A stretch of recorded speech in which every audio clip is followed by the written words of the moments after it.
Welcome to the DD show clips. हमारा उद्देश्य है कि आप कम समय के अंदर ज़्यादा चीज़ें सीख पाओ, तो देखते रहो और सीखते रहो। सर, इस पॉडकास्ट के लिए मैं बहुत ही ज़्यादा एक्साइटेड हूँ। कुछ पहले आपको बता देता हूँ क्यों एक्साइटेड हूँ। हमारी टीम में प्रिंस है जिन्होंने आपको अप्रोच किया है।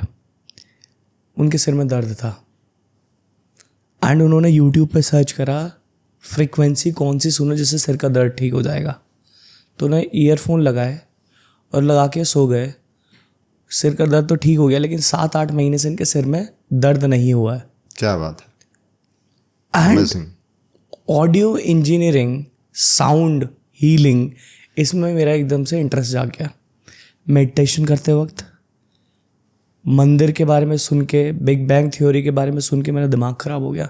मैं कहा यार सारी चीज़ें फ्रिक्वेंसी है, इसलिए हमने आपको इनवाइट किया और हम बहुत ज़्यादा एक्साइटेड है इस टॉपिक के लिए। सबसे पहले मैं जानना चाहता हूँ सर, आप कैसे हैं? एकदम बढ़िया। Thank you for calling us on your podcast. Welcome to the DD show sir. जी। एंड मैं ना सबसे पहले आपसे जानना चाहता हूँ कि एक बारी आप थोड़ा सा अपने प्रोफेशन के बारे में बताइए कि आप इस फील्ड के अंदर कैसे आए और फ्रीक्वेंसी क्या होता है, साउंड क्या होता है, वाइब्रेशन क्या होता है। जी, आपने बहुत सारे सवाल पूछ लिए। तो बेसिकली मैं कैसे आया या फिर लाया गया पता नहीं, because I was in corporate in 2012 I met with near death accident. Okay. I was working for salesforce.com as a country product manager और बहुत बढ़िया चल रहा था लाइफ तो।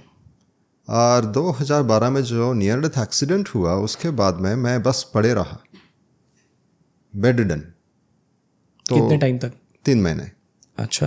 तो अगर मैं बर्फ भी करूं, क्योंकि ये सब मतलब ये पूरा क्रश हो चुका था, मतलब अच्छा। ये पूरा हाथ जो है, अभी मैं फिलहाल ठीक दिख रहा हूं पर एक्चुअली ये सब ब्रोकन है, मतलब रीब्स एंड ऑल।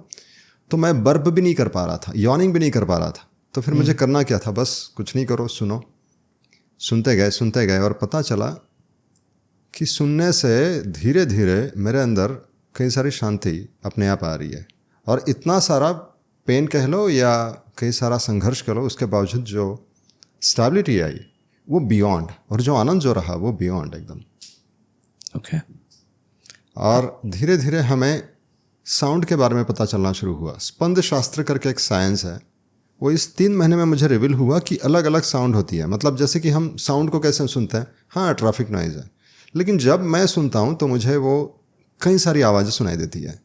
जैसे कि आपके पीछे अभी ये हरे कलर के पत्ते हैं, हम बता देते हैं हरे कलर है, लेकिन आर्टिस्ट बताएगा नहीं इसमें 1000 कलर है।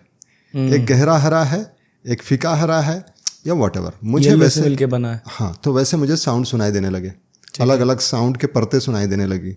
और मेरे भीतर के कई सारे साउंड्स, ये भी पता चला कि हर एक इमोशंस की अपनी एक साउंड है, और ये इमोशन ये बीमारी पैदा कर रही है। तो फिर इस इमोशंस को मैं कितना भी कोशिश करूं, मैं उसको दबा नहीं सकता।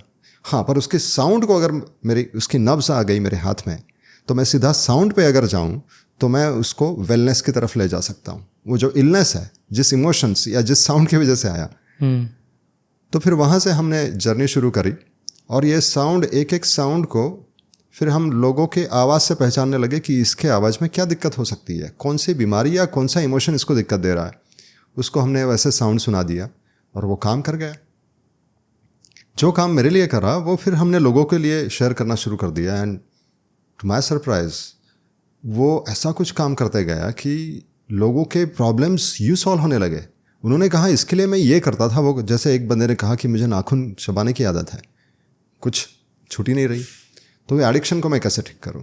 बस उसको साउंड सुनाया और उसका एडिक्शन गया। एंड ही केम हैप्पीली कि देखो देखो मेरे नाखून देखो नॉर्मल हो गए।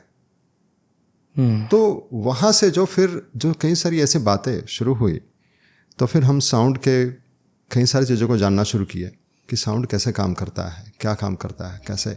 और कुछ फ्रीक्वेंसीज के बारे में मुझे रिवलेशंस आने शुरू हुए।